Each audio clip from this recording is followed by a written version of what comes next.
भक्तों, आज के प्रसंग के माध्यम से हम सभी जानेंगे कि कौन से पुत्र की मृत्यु माता पिता से पहले हो जाती है और यह किस पाप के कारण होता है।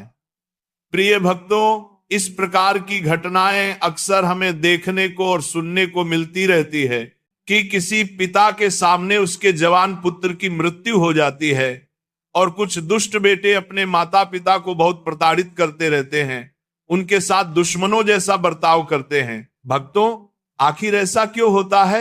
आइए जानते हैं एक अत्यंत ही सुंदर कथा के माध्यम से कि पिता से पहले पुत्र की मृत्यु क्यों हो जाती है और यह दारुण दुख पिता को क्यों सहना पड़ता है। भक्तों, एक बार की बात है, देवलोक में अग्नि, वरुण, बृहस्पति, शुक्र, यम, शनि आदि सभी देवतागण उपस्थित थे और उनके बीच में कुछ ज्ञान चर्चा चल रही थी। कुछ देवतागण प्रश्न करते थे और उनमें से जिन देवताओं को उस प्रश्न का उत्तर पता होता था वह उस प्रश्न का जवाब देते थे। जब बारी अग्निदेव की आई तो उन्होंने देवताओं से प्रश्न पूछा, हे देवतागण, मेरा प्रश्न यह है कि ऐसी कौन सी संतान है जिनकी मृत्यु मां बाप की आंखों के सामने हो जाती है। और मेरा दूसरा प्रश्न है कि किस प्रकार के पुत्र अपने माता पिता को प्रताड़ित करते हैं, उन्हें दारुण दुख देते हैं। अग्निदेव का प्रश्न सुनकर सभी देवतागण आपस में विचार विमर्श करने लगते हैं और गहरी सोच में पड़ जाते हैं। जिस पिता की आंखों के सामने ही उसके जवान पुत्र की मृत्यु हो जाए, उस पिता के हृदय में कितना दुख होता होगा।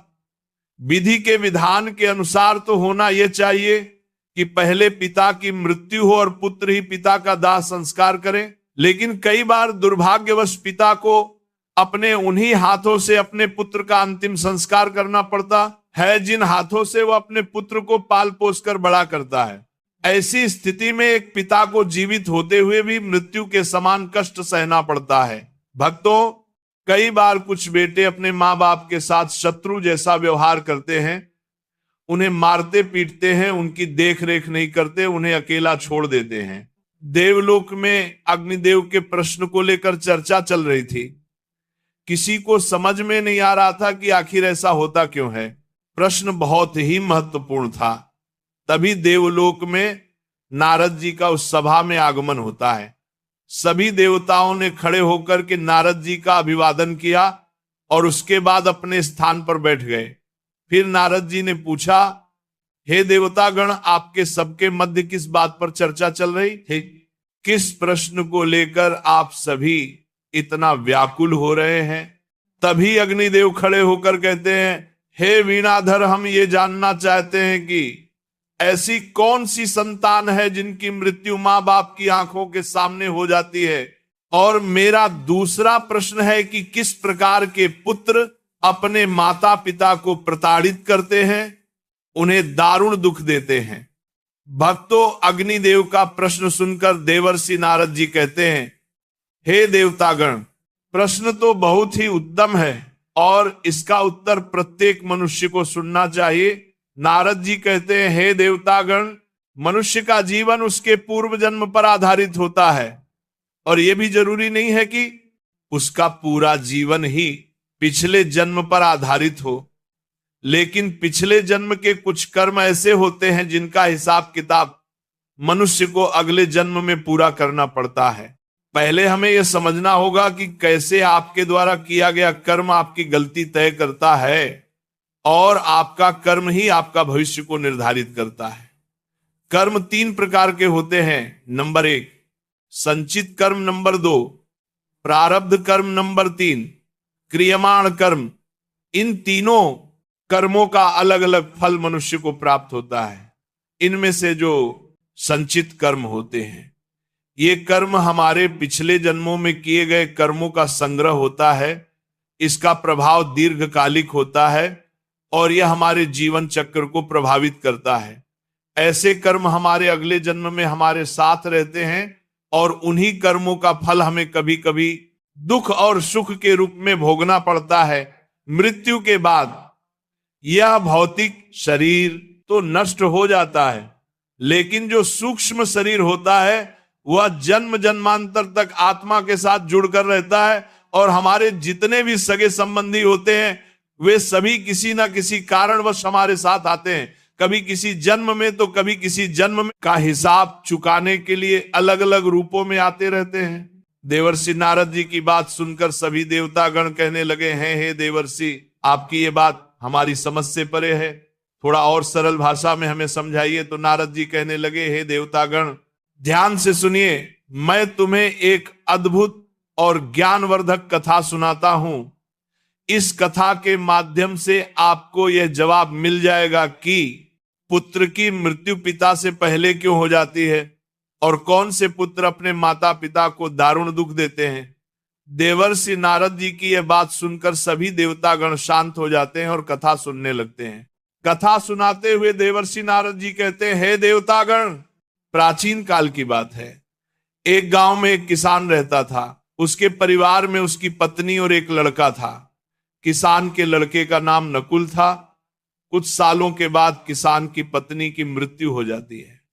जिस समय किसान की पत्नी की मृत्यु हुई थी उस समय उसे किसान के पुत्र की आयु मात्र 5 वर्ष थी। कुछ समय बाद किसान ने दूसरा विवाह कर लिया और उसकी दूसरी पत्नी से एक पुत्र पैदा होता है। संयोगवश कुछ समय बाद किसान की दूसरी पत्नी की भी मृत्यु हो जाती है। अपनी पत्नी की मृत्यु से वह किसान बहुत दुखी हो जाता है। फिर वह अपनी पत्नी का पूरे विधि विधान से अंतिम संस्कार करता है। उसके बाद वह घर आ जाता है और अपने दोनों बेटों के साथ अपना जीवन व्यतीत करने लगता है। धीरे धीरे समय बीतता गया और किसान का जो बड़ा बेटा था, जो पहली वाली पत्नी से पैदा हुआ था, वह विवाह के योग्य हो जाता है। तो किसान अपने बेटे के लिए एक अच्छी सी कन्या देखकर उसके साथ अपने बड़े बेटे की बड़ी धूमधाम से शादी कर देता है। फिर एक दिन अचानक से किसान बीमार पड़ जाता है। किसान के बेटे ने अपने पिता का बहुत इलाज कराया, लेकिन बीमारी गंभीर होने के कारण उसकी हालत बहुत खराब हो जाती है और एक दिन किसान की मृत्यु हो जाती है। किसान का जो छोटा बेटा था, जो उसकी दूसरी पत्नी से पैदा हुआ था, वह अपने सौतेले भाई के साथ रहने लगता है। बड़ा भाई अपने छोटे भाई को बड़े प्रेम से रखता था। धीरे धीरे समय बीतता गया। फिर एक दिन अचानक से किसान का छोटा लड़का बीमार हो जाता है। जब उसकी हालत ज्यादा खराब होने लगी तो किसान के बड़े बेटे नकुल ने नगर के वैद्य से उसका इलाज करवाया, परंतु उसे कोई राहत नहीं मिली। आगे देवर्षि नारद जी कहते हैं, हे देवतागण, आगे की कहानी ध्यान पूर्वक सुना, क्योंकि अब आपको पता चलेगा कि किन कर्मों के कारण पिता से पहले पुत्र की मृत्यु हो जाती है। हे देवतागण, बड़े भाई नकुल ने अपने छोटे भाई का कई वैद्य हकीमों से उपचार कराया, लेकिन उसकी हालत में कोई सुधार नहीं हुआ। इधर छोटे भाई की दिन प्रतिदिन तबीयत बिगड़ती जा रही थी। उसके इलाज में घर का काफी धन भी खर्च हो चुका था। इलाज कराते कराते बड़ा भाई अब थक चुका था। एक दिन बड़े भाई ने अपनी पत्नी से सलाह की, यदि मेरा छोटा भाई जो सौतेली मां से उत्पन्न है, अगर ये मर जाए तो हमें इसके इलाज के लिए पैसा खर्च नहीं करना पड़ेगा और जायदाद में भी आधा हिस्सा हमें नहीं देना पड़ेगा। इसके हिस्से की सारी जमीन जायदाद फिर हमारी हो जाएगी। उस दुष्ट भाई को अपने भाई की जान से ज्यादा प्यारी अपनी धन दौलत और भाई की धन दौलत लग रही थी। तभी तो कहते हैं, जिस मनुष्य के पास जितना अधिक धन होता है वह उतना ही अधिक उस धन के पीछे पागल हो जाता है। किसान के बेटे का यह सुझाव उसकी पत्नी को भी बहुत अच्छा लगा और उसने अपने पति से कहा कि हम इसे मार भी तो नहीं सकते। यदि इसे मार दिया तो लोग समझेंगे कि हमने लालचवश इसे मार डाला है।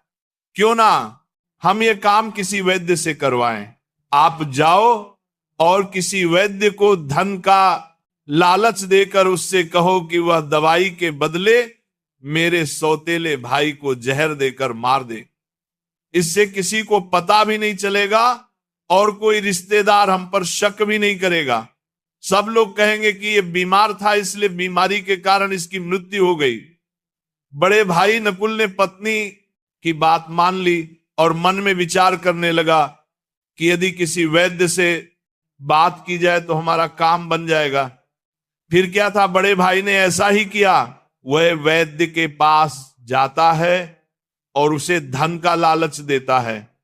वह वैद्य पैसे का बड़ा लालची था। जब बड़े भाई ने उस वैद्य से बात की और उसे बताया कि मुझे मेरे छोटे भाई को जहर देकर मरवाना है, वैद्य पहले तो हिचकिचाने लगे, लेकिन जब किसान के बड़े बेटे ने वैद्य को इस काम को करने के बदले 500 स्वर्ण मुद्राएं देने की बात की, तो वह वैद्य यह काम करने के लिए तुरंत राजी हो गया। अगले दिन वह वैद्य उसके छोटे भाई का इलाज करने के बहाने से आता है और उसे जहर देकर चला जाता है। जहर के प्रभाव से तत्काल उसकी मृत्यु हो जाती है। अपने छोटे भाई की मृत्यु पर वे दोनों पति पत्नी बहुत खुशी मनाते हैं और सोचने लगे, अब तो रास्ते का कांटा निकल गया, इसके हिस्से की सारी जमीन जायदाद पर अब हमारा अधिकार हो गया है, अब मुझे जायदाद का हिस्सा किसी को नहीं देना पड़ेगा। वे दोनों बहुत प्रसन्न होते हैं। ये बात सदैव स्मरण रखना कि जो खुशी दूसरे के दुख की बुनियाद पर होती है, जो धन दूसरों की हिंसा करके कमाया जाता है, वह धन कभी आपको सुख नहीं दे सकता। और जो लोग दुख देकर सुख पाने की कामना करने वाले होते हैं, उनके यहां एक दिन महाभयानक दुख आता है और वह जीवन भर अपने किए पर पछताते हैं। आगे की कथा सुनाते हुए देवर्षि नारद जी कहते हैं, हे देवतागण, इस प्रकार से बड़े भाई ने अपने छोटे भाई को मार डाला और उसकी सारी धन संपत्ति पर अपना अधिकार जमा लिया। किसी गांव वाले को भी इस बात का संदेह नहीं हुआ। गांव वाले तो ये सोच रहे थे कि ये कितना अच्छा भाई है, अपने सौतेले भाई का कितना उपचार कराया, कितनी देखभाल की, कितनी सेवा की, पर बेचारा उसे बचा नहीं सका। क्या करता, रोग ही ऐसा असर था, बेचारे की मृत्यु हो गई। दुनिया वालों को क्या पता था कि वो मरा नहीं बल्कि उसे मारा गया है। बड़ा भाई सबकी नजरों में अच्छा बनने के लिए पूरे विधि विधान से अपने सौतेले भाई का अंतिम संस्कार कर देता है। उसके बाद वह घर आकर बहुत खुश होता है। धीरे धीरे समय बीतता गया। एक दिन उसकी पत्नी ने गर्भ धारण किया और एक निश्चित समय के पश्चात उसकी पत्नी ने एक लड़के को जन्म दिया। पुत्र प्राप्ति की खुशी में उन दोनों ने घर में भोज कराया, पूरे नगर में मिठाइयां बांटी। उसके बाद वह दोनों बड़े ही लाड़ प्यार से अपने उस पुत्र का पालन पोषण करने में लग जाते हैं। कुछ वर्षों बाद वह लड़का जवान हो जाता है। उसके बाद किसान के बड़े बेटे ने उसके लिए एक सुंदर सी कन्या देखकर उसके साथ अपने बेटे का विवाह कर दिया। बेटे की शादी में खूब धन खर्च किया। बेटे की बहू जब घर में आ जाती है तो वह लड़का कुछ दिनों के बाद अचानक से बीमार रहने लगता है। माँ बाप ने उसके इलाज के लिए बहुत से वैद्य हकीमों को घर बुलाकर उसका इलाज कराने लगे। जिसने जितना पैसा मांगा उसको उतना पैसा दिया गया। वह इलाज के बदले जो भी धन मांगते वो किसान का बेटा उसे सब कुछ देता था ताकि उसका लड़का ठीक हो जाए। अपने लड़के के इलाज में उसने अपनी आधी संपत्ति बेच डाली। परंतु कहते हैं ना कि जिसका जितना कर्ज होता है उसे अवश्य चुकाना पड़ता है, चाहे कोई कैसे भी चुकाए। भक्तों, उस लड़के की दिन प्रतिदिन तबीयत खराब होती चली जा रही थी। लड़का बीमारी के कारण मरने की हालत पर आ गया था। उसका शरीर बहुत ज्यादा कमजोर हो गया था। उसे देखने के लिए गांव वाले उस किसान के बेटे के घर आए हुए थे। किसान का बेटा उन सबसे दुखी होकर अपने पुत्र की तरफ देखते हुए कहने लगा, पता नहीं भगवान मुझे किस पाप की सजा दे रहा है। तभी उस किसान का पुत्र अचानक से बोल उठा। लड़के ने अपने पिता से बोला कि भाई, अपना हिसाब पूरा हो गया है, बस अब अंतिम संस्कार में लगने वाले सामान का बाकी है, आप उसकी तैयारी कर लो। ये सुनकर के उसके पिता ने सोचा कि लगता है बीमारी के कारण लड़के का दिमाग भी ठीक से काम नहीं कर रहा है। देखो ना, मैं इसका बाप हूं और ये मुझे भाई कहकर बुला रहा है। तब लड़का कहता, नहीं भाई, आप मेरे बाप तो इस जन्म में है, मैं तुम्हारा पिछले जन्म का भाई हूं। याद कीजिए, ये गांव वाले बैठे हुए और तुम्हारी सौतेली माँ का बेटा तुम्हारा छोटा सौतेला भाई इसी प्रकार चारपाई पर लेटा हुआ था और उस भाई की संपत्ति पाने के लिए तुमने उस भाई को वैद्य के हाथों जहर देकर मरवाया था। देखो, आज वही संपत्ति मेरे इलाज में लग चुकी है। आपके ऊपर मेरा जो धन था वह मैं धीरे धीरे अपने इलाज में लगा चुका हूं। ये सुनते ही उसका पिता एकदम से फूटकर रोने लगता है और कहता है कि मेरे तो कुल का नाश हो गया है, मैंने ये क्या किया, जो किया वह मेरे आगे आ गया। फिर उसने कहा, भाई मुझे ये तो बता दो, मैंने जो किया था वो तो मुझे देखने को मिल गया, पर एक बात मेरे समझ में नहीं आई है, इसमें तुम्हारी पत्नी का क्या दोष है जो बेचारी ब्याह कर तेरे साथ आई है? ये तो निर्दोष है, अब इसको जिंदा जलाया जाएगा। भक्तों, उस समय सती प्रथा चलती थी, अर्थात जिसमें पति के मरने के बाद पत्नी को पति की जलती चिता पर बैठा दिया जाता था। तब वह लड़का कहने लगा कि हे भाई, आप मेरी बात ध्यान से सुनो, तुमने जिस वैद्य को मेरे इलाज के लिए बुलाया था उसने आपके कहने पर धन के लालच में मुझे जहर दिया था। याद रखना, जो दुष्ट मनुष्य धन के लालच में किसी निर्दोष व्यक्ति को अकारण ही मारता है उसको भी उसका फल भोगना पड़ता है। मेरी मृत्यु के 4 वर्ष बाद ही उस वैद्य की आकस्मिक मृत्यु हो गई और उसे मृत्यु के बाद एक लड़की का जन्म मिला। वही लड़की आज मेरी पत्नी के रूप में मेरे घर में आई है। मेरे मरने पर उसे भी मेरे साथ जिंदा जलाया जाएगा, इसको भी इसके कर्म का फल अवश्य भोगना पड़ेगा। आगे देवर्षि नारद जी कहते हैं, हे देवतागण, मनुष्य के जीवन में आने वाली प्रत्येक घटनाएं उसके द्वारा किए गए कर्मों की उपज होती है। हम जैसा बोते हैं वैसा ही हमें काटने को मिलता है। आज नहीं तो कल मनुष्य को उसके कर्मों का कर्म फल जरूर मिलता है। जीवन के हर कठिन प्रश्न का जीवन से ही हल मिलता है। जितना गहरा कुआं होगा उतना ही मीठा जल मिलता है। भक्तों, अपने भाई से इतना कहकर वह किसान पुत्र मृत्यु को प्राप्त हो जाता है। पुत्र की मृत्यु के बाद उसकी सारी संपत्ति का नाश हो जाता है और उसकी पत्नी को उसके साथ जिंदा जला दिया गया। इस तरह से उसे दुष्ट वैद्य को उसके कर्म का फल मिल जाता है। जिसने लालच में आकर एक निर्दोष पुत्र को जहर दिया था, वह वैद्य मर कर उसकी पत्नी बना था। उसे भी मृत्यु के महाभयंकर कष्ट से होकर गुजरना पड़ा। भक्तों, आगे देवर्षि नारद जी कहते हैं, हे देवतागण, इस संसार में 4 प्रकार के पुत्र होते हैं और जो काम उसने किए हैं उनका भुगतान भी उन्हें करना पड़ता है। नारद मुनि की यह बात सुनकर के सभी देवतागण पूछने लगे, हे देवर्षि, 4 प्रकार के पुत्र कौन से होते हैं? कृपया आप मुझे बताइए। तब नारद जी कहते हैं, हे देवतागण, शास्त्रों में 4 प्रकार के पुत्र बताए गए हैं। पहले पुत्र होता है अनुबंध पुत्र, दूसरा पुत्र होता है शत्रु पुत्र, तीसरा पुत्र होता है उदासीन पुत्र और चौथा पुत्र होता है सेवक पुत्र। ध्यान रखिए, जो पहले 2 पुत्र हैं अनुबंध और शत्रु पुत्र है, ये दोनों पुत्र आपके कर्मों के अनुसार आपके घर में जन्म लेते हैं। इन दोनों पुत्रों की मृत्यु पिता से पहले हो जाती है। अगर किसी पुत्र की मृत्यु पिता से पहले हो जाए तो समझ लेना कि आपके घर में अनुबंध और शत्रु पुत्र पैदा हुए थे।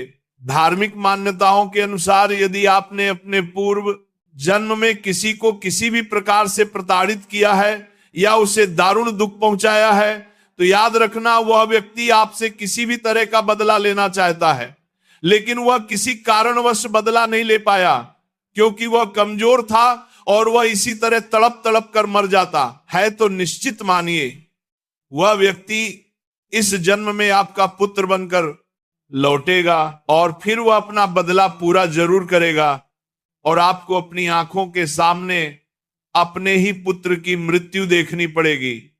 और इससे बड़ा दुख एक पिता के लिए और क्या हो सकता है कि उसकी आंखों के सामने ही उसके पुत्र की मृत्यु हो जाए। याद रखना, यदि आपका पुत्र आपको मृत्यु के समान कष्ट दे रहा है तो समझ लेना कि आपके पिछले जन्म का वह शत्रु हो सकता है या वह व्यक्ति हो सकता है जिसको आपने कभी मृत्यु तुल्य कष्ट दिया होगा। ऐसी संतान आपके जीवन को हर तरह से कष्टों से भर देती है, आपका जीवन नरक बना देती है। ऐसी संतानें आपको मारती हैं, परेशान करती हैं और आपके कुल का विनाश कर देती थी, और एक दिन आपको भी मांगने पर मजबूर कर देती हैं। आगे देवर्षि नारद जी कहते हैं, देवतागण, महाभारत का जब युद्ध हो रहा था उस समय भगवान श्री कृष्ण ने अर्जुन को गीता ज्ञान देते हुए कहा था, हे पार्थ, इस नश्वर संसार में जितने भी रिश्ते नाते हैं वे सभी मनुष्य द्वारा किए गए पिछले कर्मों के अनुसार उन्हें प्राप्त होते हैं। इस महाभारत के युद्ध में आपके सम्मुख जितने भी तुम्हारे सगे संबंधी दिखाई दे रहे हैं सभी तुम्हारे और उनके पिता का लेखा जोखा है। हे अर्जुन, तुम पूर्व जन्म में जब धर्म के पुत्र नर थे और मैं तुम्हारा बड़ा भाई नारायण था, जिसे तुमने उस समय अपने युद्ध कौशल से पराजित किया था, उस समय तुम्हारे भाई ने तुमसे बदला लेने के लिए प्रतिज्ञा की थी। वही भाई आज तुम्हारे सामने अपनी हार का बदला लेने के लिए दुर्योधन के रूप में खड़ा है।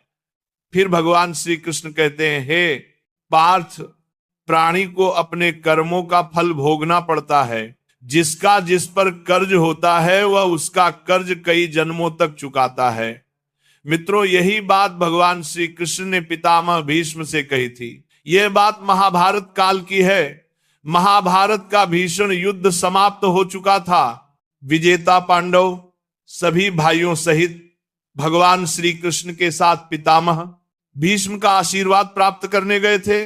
तभी पितामह भीष्म ने भगवान श्री कृष्ण से पूछा, हे वासुदेव, मैं अपने किन कर्मों की वजह से नुकीले तीरों से बनी शैया पर असहाय कष्ट भुगत रहा हूं? तभी श्री कृष्ण ने मुस्कुराते हुए पूछा, हे पितामह, क्या आपको अपने पिछले जन्मों के कर्म याद हैं? पितामह बोले, हे वासुदेव, मुझे मेरे पिछले जन्म के कर्म याद है और इनमें मैंने कभी किसी का बुरा नहीं किया। पितामह भीष्म की बात पर सहमति जताते हुए भगवान श्री कृष्ण ने कहा, हे पितामह, आपने 100 जन्मों में कोई भी पाप नहीं किया।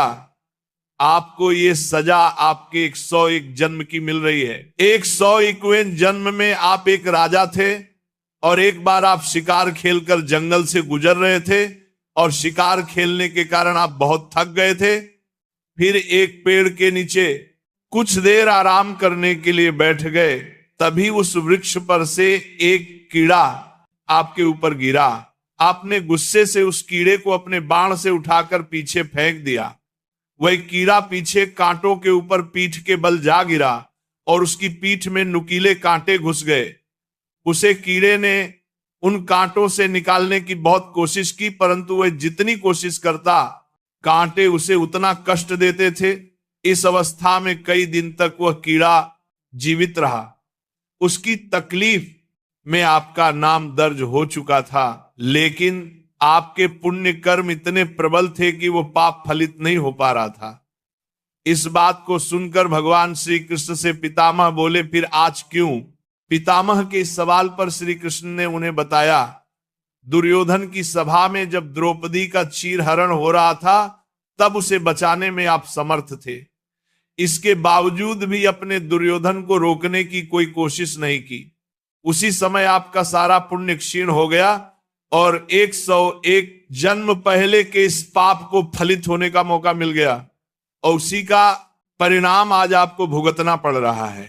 मित्रों, जब हम जन्म लेते हैं या फिर जब हम गर्भ में रहते हैं तब हम ईश्वर से यही प्रार्थना करते हैं कि इस बार जन्म लेने के उपरांत हम अच्छे कर्म करेंगे, लेकिन जन्म लेने के उपरांत हम उन बातों को भूल जाते हैं, मोह माया के वश में हो जाते हैं। कर्म के फल कभी ना कभी मिलते ही है। इसीलिए पृथ्वी पर निवास करने वाले प्रत्येक प्राणी को उसके द्वारा किए गए कर्मों का फल भोगना ही पड़ता है और कर्मों के अनुसार ही जन्म होता है। इसलिए कभी किसी प्राणी को नहीं सताना चाहिए, भले ही वह छोटा सा कीड़ा ही क्यों ना हो। आगे देवर्षि नारद जी कहते हैं, हे देवतागण, जो 2 तरह के पुत्र होते हैं, अनुबंध पुत्र और शत्रु पुत्र, जिसके हम कर्जदार हैं और जिनका हमने क्षण लिया है और वो क्षण वापस नहीं दिया तो वो क्षण हमें चुकाने पड़ेंगे। यदि इसी जन्म में चुका दिए तब तो बहुत अच्छा है, और यदि वह दूसरे जन्म में चले गए तो आपको भी यही दारुण दुख झेलने को मिलेगा। वह पुत्र के रूप में जन्म लेगा, या भाई के रूप में जन्म लेगा, या आपके प्रिय संबंधी के रूप में जन्म लेगा, या फिर आप गधा बनेंगे या बैल बनेंगे। किसी ना किसी रूप में आप उन पैसों को चुकाएंगे। आपको कर्ज तो जरूर चुकाना पड़ेगा। यही शाश्वत विधि का विधान है और यही अटल सत्य है। हे देवतागण, इस प्रकार से अनुबंध और शत्रु पुत्र की मृत्यु पिता से पहले हो जाती है, और बाकी के जो 2 पुत्र होते हैं उनमें से सेवक पुत्र सबसे श्रेष्ठ पुत्र होता है। ये पुत्र आपको तब मिलता है जब आपने अपने पिछले जन्म में निस्वार्थ भाव से किसी व्यक्ति या गौ की सेवा की होगी, तो वो व्यक्ति आपको इस जन्म में आपको सेवक पुत्र के रूप में प्राप्त होता है और आपकी सारी उम्र सेवा करता है, क्योंकि आपने पिछले जन्म में अच्छे कर्म किए थे। नंबर 4, जो उदासीन पुत्र होते हैं, इनको अपने माता पिता से कोई लगाव नहीं होता है। उनके दुख सुख से इन्हें कोई वास्ता नहीं होता। ये पुत्र विवाह होते ही माता पिता का त्याग कर देते हैं। यदि किसी पिता को अपनी आंखों के सामने अपने पुत्र की मृत्यु नहीं देखनी, तो उसे सदैव यह बात ध्यान रखनी होगी कि उसे कभी किसी का अहित नहीं करना और ना ही किसी से किसी प्रकार का कर्ज ले। अगर ले तो उसका कर्ज उसे वापस कर दे। दूसरी बात, किसी को इतना परेशान नहीं करना चाहिए कि वह तुमसे प्रताड़ित होने लगे और आप उसे कमजोर समझकर उस पर तरह तरह से यातनाएं दे। याद रखना, वह व्यक्ति भी मौका मिलते ही आपसे अपना हिसाब किताब जरूर चुकाने आएगा। मित्रों, अब तो आप समझ ही गए होंगे कि कौन से पुत्रों की मृत्यु पिता से पहले हो जाती है और कौन से पुत्र मां बाप को कष्ट देने के लिए आते हैं। मित्रों, इसीलिए मनुष्य को सदैव सत्य कर्म करने चाहिए, जिससे कि वह अपने पुण्य कर्मों को प्रबल रख सके। यदि कोई व्यक्ति मुसीबत में है और उसे आपकी जरूरत है, तो आपको निसंकोच होकर निस्वार्थ भाव से उसकी सहायता करनी चाहिए। ऐसा करने से आप अपने पुण्य कर्म की संख्या बढ़ा रहे हैं, जिसका फल स्वयं आपको भगवान देते हैं। तो भक्तों, इसी के साथ ये कथा समाप्त होती है। बोलो राधे राधे।